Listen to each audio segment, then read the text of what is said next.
There are a lot of options out there for boom arms, including some ridiculously cheap ones, all the way up to professional quality, much like this, the Mika boom arm from Yellowtec.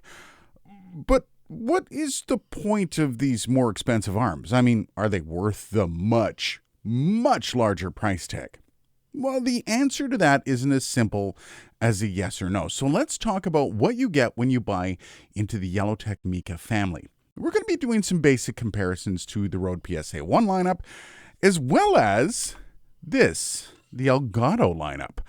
Yeah, the Fallout version. I'm going to be reviewing / drilling over this in a future video. Get subscribed so you don't miss that. But back to the Yellowtec for the moment. I should point this out before we start the video. Yellowtec did send me this boom arm for a review. However, they have no say in the video, and I actually got that in writing, just so you know. As for the build quality on the Yellowtec Mika boom arm, well, it's actually quite nice. It's an all-aluminum build, but the joints are plastic. It does not feel cheap, though.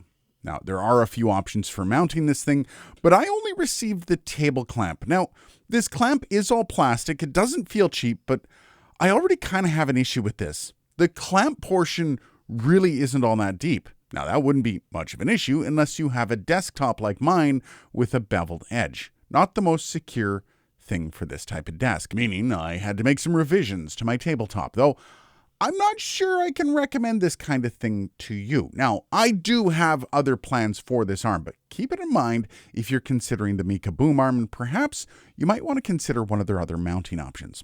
Also, you may notice that the Mika comes with the ultimate cable management, as it actually comes with the XLR cable pre-run through the frame of it. Now, this does make it very much camera ready, which is cool.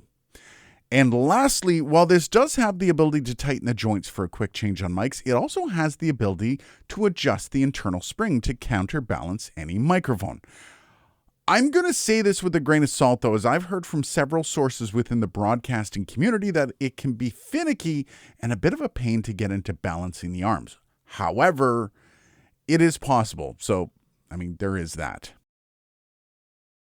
Okay, so let's take a look at how much the boom arm can mitigate some of the bumps on the table. Starting out with Yellowtec. Okay, now we have the Rode PSA 1 Plus.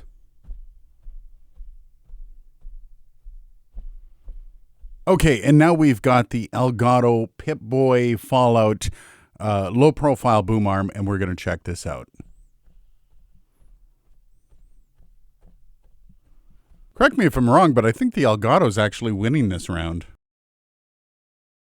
Now, I know this might shock you, but a lot of the more affordable arms have come a long way in quality. No, I'm not referring to the Amazon specials out there. I'm talking about the Rode PSA 1 Pluses and the Elgato low-profile boom. Weight, however, is the first real noticeable difference. The Yellowtec Mika, it's surprisingly light, being all that aluminum and all. The cable management is also another big bonus for the Mika, but there are some considerations here. Remember, there is no customization here. That may not be a massive deal for some, but I do know some people that like to have their personality shine through in their customization. And that's cool. But this boom arm is not about that life. I will have to say the mounting system is a clear loss for the Mika, as I discussed earlier. Most other booms do have better clamping systems, so keep that in mind. But all that aside, I should reiterate, these booms still stand up to the much higher priced Mika and the OC White, which when you consider these Mika arms are legit broadcasting standards, well, that's saying a lot. So you might be sitting there as a podcaster who doesn't make any money and you're asking yourself, what's the point? Is this just gear porn? Not really. There is a certain allure to broadcasting gear, and there's a very good reason for this. Yellowtec and the Mika lineup have long been the go-to for many radio stations around the world. And while media companies rarely complain about the cost of things like this, they do have some pretty big requirements for all their gear, including one really important thing. And that is reliability. Gear, any gear in radio or TV, needs to just work. It can't be breaking down. It can't be replaced constantly. Downtime in media is death. So that is why engineers go to their favorite parts when building a studio. A great example is the Symmetrix 528E. These things were installed all over the world in radio stations 20 years ago, and many of them are still running. The one I have was doing just that when a station was refitted and they moved on from their older gear. Try to imagine that, a piece of gear running 24/7 for over 20 years. That is the goal when broadcasters put together their studios. The RA20, this is another great example. It's almost 60 years old and still one of the go-to mics in radio stations.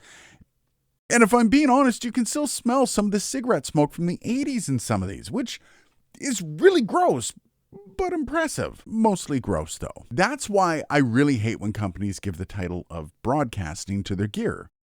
That name carries a lot of weight, but rarely is this new gear up to par with actual broadcasting gear. Okay then, I can hear you saying, sure, this thing stands the test of time, but does that really matter? Do you actually need this thing? Okay, so this goes a few different ways. No, this is probably a bit much for you if you're starting out and just need something to hold an SM58. But the longer I work on this channel, the more I'm reminded of how many of you guys are actually out there building your studios out for media. People are building their studios to stand the test of time. There is actual money in the hills for podcasters and really all kinds of independent media. And while this stuff used to be marketed almost exclusively to large media giants, the industry is starting to realize that the landscape of media is changing. And some of the biggest players these days are independent, which means these things are coming down in price. Now, I know I heard you laugh when I said that, but well, it's true. And that history of developing products for radio stations is now paying off as the ecosystems are literally built for power users. Almost any setup is plausible within the Yellowtec lineup, and you can trust that the gear hanging from the end of it is safe. You see, there's a truth that people do not want to recognize when it comes to audio gear, and that is that you have to be able to trust the supporting gear, even if it's not sexy to spend money on it. If you're rocking a $10,000 camera, are you going to trust that on a $50 Amazon Basics tripod? Well, you would be the height of foolish if you did. Okay, then let's say you drop a few grand on a beautiful new monitor to game on. Are you going to hang that from the wall with a cheap mount? No, at least I hope not. And the same goes for your audio gear. You see, the general rule is this. Your mic arm should be no less than a quarter of the cost of the microphone that's on the end of it. Do the math. It should check out, though that math does kind of apply to the lower end of gear more so than it does to the higher end of gear. All of that said, let's answer the initial question of this video. Is this, the Mika boom arm, worth your money? Yes, it is, and there's a reason it has been trusted for years by the media industry. However, do you need the Yellowtec Mika boom arm? No. But if you want the literal best for your studio, you'll be hard-pressed to find any better. But I should end this video with some pretty sage advice. Not a single person ever started listening to a podcast or watched a YouTube video for their boom arm. And consequently, not a single person stopped listening to a podcast or stopped watching a YouTube channel because of a boom arm. This gear isn't going to make you better. Just thought that needed to be said. Cheers, guys, and thanks for watching.